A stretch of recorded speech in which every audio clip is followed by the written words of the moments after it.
Hi guys, welcome to friends club. இன்னைக்கு நம்ம பார்க்க போகிற வீடியோ என்னன்னு பார்த்துட்டீங்கன்னாக்கா, ranking Shankar movies by GOAT good decent. வாங்க வீடியோக்குள்ள போயிடலாம். Okay, first movie Jeans GOAT. கோட்டுங்க, அந்த நான் ஏஆர் ரஹ்மான் காம்போ எங்க ஏஆர் ரஹ்மான் கை வச்சாலே படம் கோட்டு தாங்க. இப்போ கூட ட்ரெண்டா போகுது இந்த டான்ஸ் எங்க ஒரே பாட்டுல 7 அதிசயம் காட்டினதுலாம் நல்லா இருக்கும். ஓகே, அடுத்த படம் முதல்வன். இதோ இப்போ இப்பயும் ஒருத்தர் பண்ணிட்டு இருக்காரு அந்த படத்துல மாதிரி. எஸ், நம்ம தெரியும், உங்களுக்கு யாருக்கு தெரியும்.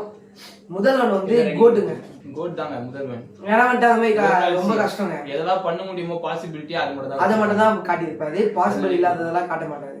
ஓகே, அடுத்த படம் எந்திரன். கோட்டுங்க டைம்லயே யாரா ஒரு டெக்னாலஜி வச்சு எடுக்க முடியும்? அந்த மாதிரிலாம் எடுக்க முடியாதுங்க. என்ன கேட்டாக்க வந்து முடியாது. இந்த ரோபோட் இருக்குல்ல, அத பண்ண முடியும்ன்றது ஒரு பக்கம் இருக்கட்டும், அத எழுதி நம்மளால பண்ண முடியாது. ஹியூமர், எமோஷனு, காமெடி எல்லாமே இருக்கும் படத்துல. டைரக்டர் சொல்வாரு, லவ் வேணுமா லவ் இருக்கு, சண்டை வேணுமா சண்டை இருக்கு, எல்லாமே இருக்கு. எஸ். இந்த ரேங்கிங்ல உங்களுக்கு ஏதாவது தப்புன்னு தோணுச்சுன்னா அதை கமெண்ட்ல சொல்லிடுங்க. தப்புலாம் தோணாது, உங்களுக்கு தோணாது. Game changer. இத நான் டீசன்ட் கீழே வச்சிருக்கா. நான் ஒரு பிரெடிக்ஷன்ல போனங்க படத்துக்கு டிக்கெட் கிடைக்கல, பெட்ரோல் உட்கார்ந்து பாக்குற பசங்களோட ஐயோ ஏன் வித்துருவாங்க. அவ்வளவுதான், மியூசிக் தான் படமே, வேற எதுவும் இல்ல. கேம் சேஞ்சர் ரொம்ப ஃப்ளாப்புங்க. எனக்கு கேட்டா நான் டீசன்ட்ல கூட வைக்க மாட்டேன், ரொம்ப ஆவரேஜ். நான் டீசன்ட் கொடுக்குறேன், ஓகே தான். இந்தியன் 2 ஏங்க ரொம்ப மட்டமா வச்சிருக்கீங்க. டீசன்ட் தான் கொடுப்பேன், ஆவரேஜ்ங்க.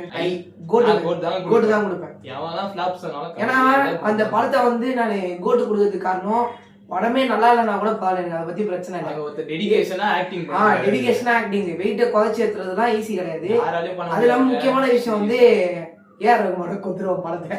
இவர் எப்ப பார்த்தாலும் ஏஆர் ரஹ்மான தான் கொடுக்குறாரு. நீங்க யோசிச்சு பாருங்களேன், மெர்சல் ஆயிட்டேன். அதெல்லாம் சீரியஸா யாராலும் பண்ண முடியாதுங்க, ஆக்டிங் அவரால் மட்டும் தான் முடியும். ஓகே, இந்த ரேங்கிங் உங்களுக்கு பிடிச்சிருந்தாக்கா லைக் பண்ணுங்க, ஷேர் பண்ணுங்க, மறக்காம எங்க சேனல் சப்ஸ்கிரைப் பண்ணிடுங்க. நெக்ஸ்ட் வீடியோல பார்க்கலாம்.